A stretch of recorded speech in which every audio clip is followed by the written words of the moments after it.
గిరిజనుల అభివృద్ధికి బీజేపీ కట్టుబడి ఉందన్నారు ప్రధాని నరేంద్ర మోదీ. జార్ఖండ్ వెనుకబాటుకు జేఎంఎం, కాంగ్రెస్, ఆర్జేడీయే కారణమన్నారు. కూటమి పార్టీలు ఓట్ బ్యాంక్ కోసం చొరబాట్లను ప్రోత్సహిస్తున్నాయంటూ విమర్శించారు. ఇక స్వచ్ఛ భారత్తో దేశంలో మార్పు వచ్చిందన్నారు. 10 ఏళ్ల బీజేపీ పాలనలో దేశం అన్ని రంగాల్లో పటిష్టంగా తయారైందన్నారు కాషాయ నేతలు.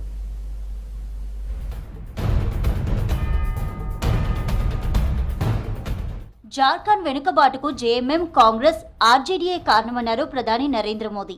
సీఎం హేమంత్ సోరెన్ నేతృత్వంలోని జేఎంఎం సర్కార్ పూర్తిగా అవినీతిలో కూరుకుపోయిందన్నారు. కేంద్ర ప్రభుత్వ పథకాలను జేఎంఎం, కాంగ్రెస్ కూటమి అడ్డుకుంటోందన్నారు. జార్ఖండ్లో పర్యటించిన ప్రధాని రిజర్వేషన్లు ఎత్తేయడానికి కాంగ్రెస్ కుట్ర చేస్తోందన్నారు. ये सरकार जल जीवन मिशन में पानी के काम में भ्रष्टाचार कर रही है। भ्रष्टाचार का ऐसा खुला खेल, पैसे की ऐसी बंदरबाट यहां कांग्रेस के नेताओं के ठिकानों से सैकड़ों करोड़ बरामद होते हैं। जैसे जेएमएम और कांग्रेस वाले झारखंड में घोटालों का मैराथन कराने में लगे हैं। గిరిజనుల అభివృద్ధికి బీజేపీ కట్టుబడి ఉందన్నారు ప్రధాని మోదీ. గిరిజన యువతకు నాణ్యమైన విద్యను అందించేందుకు ఏకలవ్య మోడల్ రెసిడెన్షియల్ స్కూళ్లు నిర్మిస్తున్నట్లు చెప్పారు. జార్ఖండ్లోని హజారీబాగ్లో పర్యటించిన ప్రధాని 83,000 కోట్ల అభివృద్ధి పనులకు శంకుస్థాపన చేశారు. అలాగే దేశవ్యాప్తంగా 65 ఈఎంఆర్ఎస్లు ప్రారంభించారు. కూటమి పార్టీలు ఓటు బ్యాంకు కోసం చొరబాట్లను ప్రోత్సహిస్తున్నాయన్నారు మోదీ. आज यहां से 40 एकलव्य आवासीय विद्यालयों का लोकार्पण हुआ है। 25 नए एकलव्य स्कूलों की नींव भी रखी गई है। मुझे विश्वास है हमारे आदिवासी युवा आगे बढ़ेंगे और उनके सामर्थ्य का लाभ देश को मिलेगा। గాంధీ జయంతి సందర్భంగా స్కూల్ విద్యార్థులతో కలిసి స్వచ్ఛ భారత్ కార్యక్రమంలో పాల్గొన్నారు ప్రధాని మోదీ. యువ స్నేహితులతో కలిసి స్వచ్ఛ అభియాన్ నిర్వహించానంటూ ట్వీట్ చేశారు. పరిసరాల పరిశుభ్రతకు ప్రతి ఒక్కరూ కృషి చేయాలన్నారు మోదీ.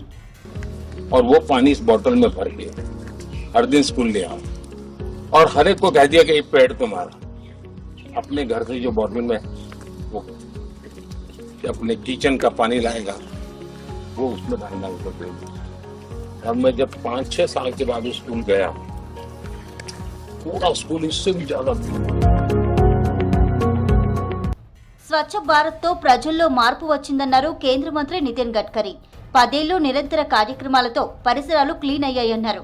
స్వచ్ఛతా హీ కార్యక్రమంలో ప్రతి ఒక్కరి భాగస్వామ్యం ఉందన్నారు. స్వచ్ఛమైన నీరు, గాలి, పురుగు మందులు లేని కూరగాయలు మనల్ని ఆరోగ్యంగా ఉంచుతాయన్నారు గడ్కరీ. घर साफ है और बाहर भी है, स्वच्छता के रास्ते पे आगे ही बढ़े, आगे ही बढ़े। गांव गली मोहल्ले शहर सभी में स्वच्छता का त्योहार करे। ప్రధాని మోదీ పాలనలో భారత్ అన్ని రంగాల్లో పటిష్టంగా తయారైందన్నారు కేంద్ర మంత్రి రాజ్నాథ్ సింగ్. 10 ఏళ్ల బీజేపీ పాలనపై విపక్షాలు తప్పుడు ప్రచారం చేస్తున్నాయన్నారు. హర్యానా ఎన్నికల ప్రచారంలో పాల్గొన్న రాజ్నాథ్, రాహుల్ గాంధీ సిక్కులపై అర్థం లేని ఆరోపణలు చేస్తున్నారన్నారు. लेकिन मैं बतलाना चाहता हूं, आपने पिछले 10 सालों में हमारी सरकार को काम करते हुए देखा है और आगे भी मैं यकीन दिलाना चाहता हूं मेरे बहनों भाइयों, जो भी नियुक्तियां अब तक हुई हैं बिना खर्ची पर्ची के हुई हैं, आगे भी जो हरियाणा में नौजवानों की नियुक्ति होगी वह बिना खर्ची पर्ची के होगी। बहनों भाई, ఇరాన్, ఇజ్రాయెల్ చర్చల ద్వారా సమస్యలు పరిష్కరించుకోవాలన్నారు విదేశాంగ మంత్రి జయశంకర్. పశ్చిమ ఆసియాలో ఉద్రిక్తతలను తీవ్రంగా పరిగణిస్తున్నట్లు చెప్పారు. ఇజ్రాయెల్కు సెల్ఫ్ డిఫెన్స్ చేసుకునే హక్కుందని, అదే టైంలో మానవ హక్కులను పరిగణలోకి తీసుకోవాలన్నారు జయశంకర్.